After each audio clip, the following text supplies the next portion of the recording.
Well, during Hurricane Katrina and in its aftermath, many across our nation, they watched the devastation through their TV screens. Social media really wasn't big at that time, but those who saw the images, like the ones you see here behind us, they say that they will never forget it. WDSU reporter Shay O'Connor joins us with the story behind one of these photos and where this father and son are now 20 years after the storm.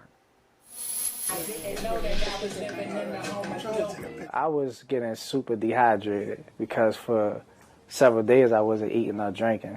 And I just recall just fainting, just passing out. L.A. Earhart was 8 years old in this photo that shows his dad carrying him while emotionally confronting the National Guard in the aftermath of Hurricane Katrina. Earhart says he didn't realize it at the time, but this image is one of the images that forced movement as thousands of New Orleanians awaited help from the government that came all too late for too many. That moment allowed for people to start to get on the buses once the National Guards started seeing, kids just being under duress. Earhart says while just a young boy, he remembers the moments leading up to this photo as if it happened yesterday.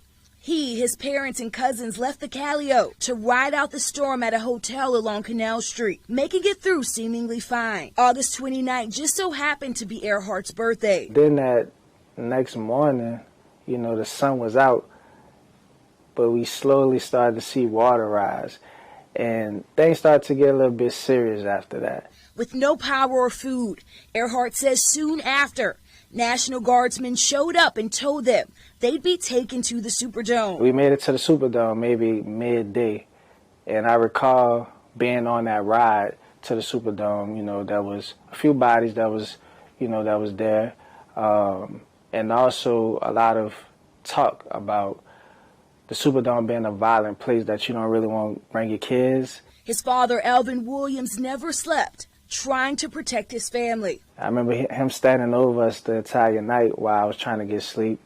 And for the most part that next morning, we were just woken up to footsteps, like everybody running because the buses were there.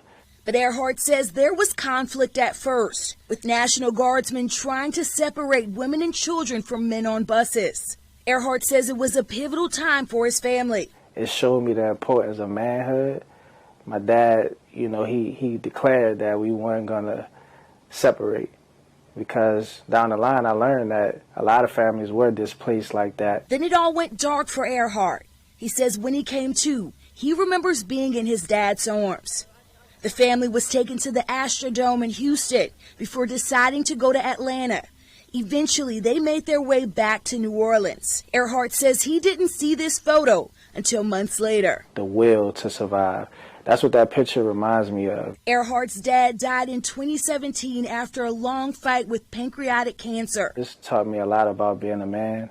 I was in the hospital when he passed, and I still have the very last letter that we were writing to each other when he was on his last days on the bed or whatnot. Along with the message to his kids that it's okay to fight to keep your family together and for what you believe in. He was not a fighter. He didn't go outside. He definitely believed in God, and he just left that message behind that, no matter what, God is good. L.A. Earhart says nowadays he tells his story through his music, with a brand new album scheduled to release on August 29th called 2005. The album pays tribute to the storm and the many lives lost. Reporting in studio, Shay O'Connor, WDSU News.